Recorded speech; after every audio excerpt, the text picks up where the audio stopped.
Welcome, Gunrunner.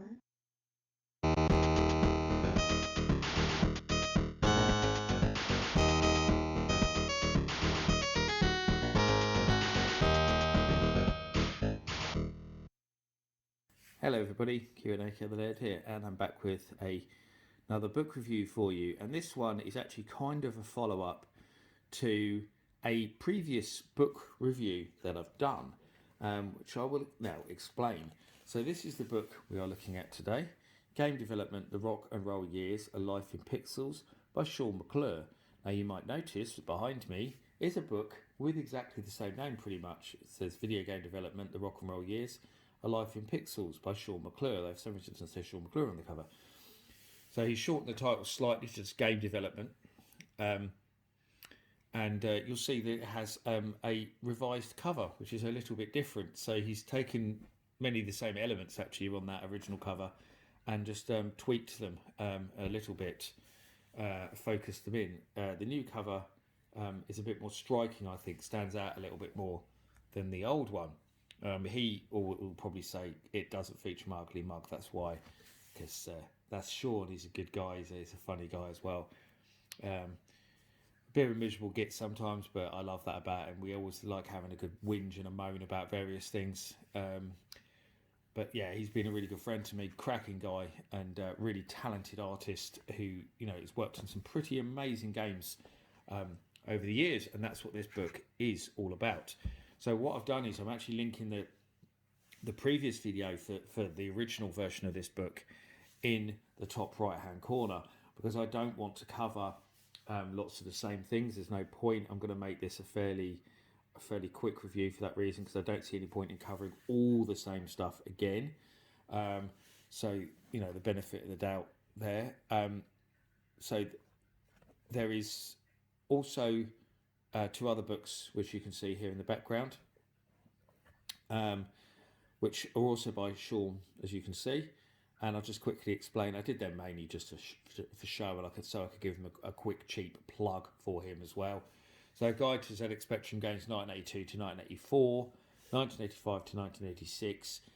I believe he's planned books beyond that, covering more of the years, but he hasn't gone and done them yet because I think they were very time-consuming for him, and I think he got a bit burned out on doing them. So, hopefully there will be more, because these are great books and they're bloody big, as you'll see here. I mean, that one's absolutely huge, the second one. So I can see why he got burned out doing it. That one's not quite as big. Still pretty hefty though, because the amount of content in them is just insane. So yeah, but I've reviewed both of those on my channel. So again, I'll put links in the description and up on the screen, so you can go and watch those reviews as well if you haven't already watched them, because they're great. They're great books if you're a fan of the good old ZX Spectrum like I am. I grew up with one, as did Sean, and Sean ended up developing games for it as well. So that's very, very cool. But this book doesn't just talk about him developing games for Spectrum. It talks about him developing games for all sorts of formats, like the ST, the Amiga, the Atari Jaguar, which is why Bubsy is on the front there. That's his graphic from the Atari Jaguar exclusive Fractured Fairy Tales. He worked on Rodland, hence you might have spotted the little Rodland sprite there. Home conversions of that. At Storm, Saint Dragon was another famous one that he worked on at Storm actually.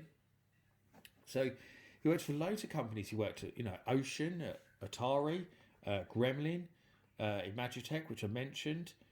He worked for some really, really big names in the industry over the years, and worked on some really huge, big name titles as well. I mean, his CV, if you read it, you'd be pretty blown away by it, to be honest.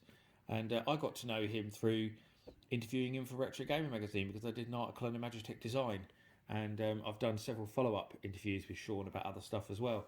And then he kindly asked me to write the intro for this book here actually. So this has an intro by me talking a little bit about the years included in that book.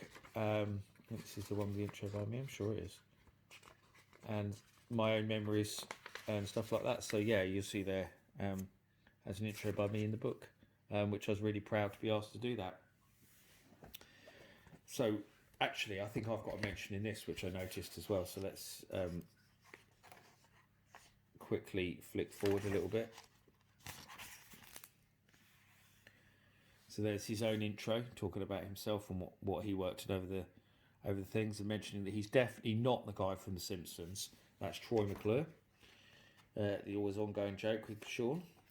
But actually, he's put a little quote from me there inside that book, which I really liked. Sean's many stories continue to light my quest for gaming knowledge some 5 years on.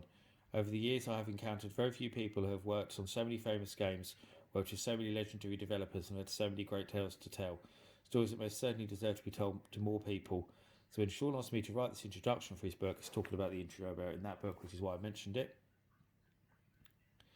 I was more than happy to do so. He might not be the most famous person out there that I've interviewed, but he's certainly one of the most interesting. So I hope you enjoy reliving his memories as much as I did. So yeah, so that was, I mean, that first bit, the 5 years, I was obviously not talking about him playing games for 5 years. It's talking about at that point, that's how long I'd known Sean. Just to clarify that. So yeah, so let's have a look. It's all in black and white. It's an autobiography, as I say, about his years working in games development. So don't expect loads of big full colour images and stuff. Although there are some images in the book, you'll see it's done year by year. That's kind of how it works. But I think he does include some of his art in the book, if I can find it. Yes, there we go. So there's some maps and sprites and stuff like that he drew. So there is some stuff like that in the book as well, if that interests you. It breaks the book up nicely, actually. So the differences between this book and that book, which is mainly what I should be talking about, is it's just literally formatting. We've got a new cover. The text is reformatted. I think he believed he fixed. There was some small formatting errors in the original book, which he fixed. I think he fixed some typos and stuff as well that he spotted after it went to print. So yeah, it fixes lots of stuff like that. So it's basically just a revision of that book, a new size. You'll see it's shorter, but it's wider, and yeah, new size, new cover. I'll just show you the back actually, because it does show the rest of his face there, and a little bit more about Sean and what he worked on. So that's pretty much it, really. And just give you a brief synopsis of the book if you don't want to go and read that entire interview. Sorry, not entire interview, entire video that I did on the original version of the book. There's some scans actually of his time. I gave him a load of scans that I found when I was going through some magazines as well of interviews I found with him actually.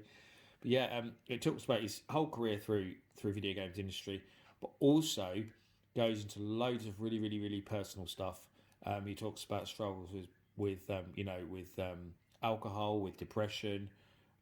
He's thinking that he's probably on the spectrum. He talks a lot about that. Like I am. So we had a lot. Talked a lot about that and those kind of things. And yeah, he talks a lot about those things. There's some really, really personal stuff in there, which is actually quite heartbreaking at times. Some of the stuff he talks about and some of the things he went through. When I was reading this, I actually read it on holiday and I was on the beach reading it. I always remember, it almost brought a tear to my eye when I was reading it. And he talked about a lot of stuff that I could relate to as well about things. But it goes right through. There's 95. I think this is about near the end here. 96. To when he came out of the video game industry. 98 goes into there. So I think it's kind of 99. So PlayStation 2. About that time, PlayStation 2 and Dreamcast came along. And talks a bit about what he's doing now. And then nicely at the back, actually, there we go. We've got a list of published games. You'll see how huge this list is. It really is massive. I can get it all on screen there. And I think even then he's probably missing some stuff because I know from chatting to him there's games that he just did odd little bits for, which he doesn't really consider that he works on, or games where he just oversaw other people doing the art, So a lot of people would mention games like that, but he doesn't. So there's some mobile games, some iOS games, some electronic games he's worked on.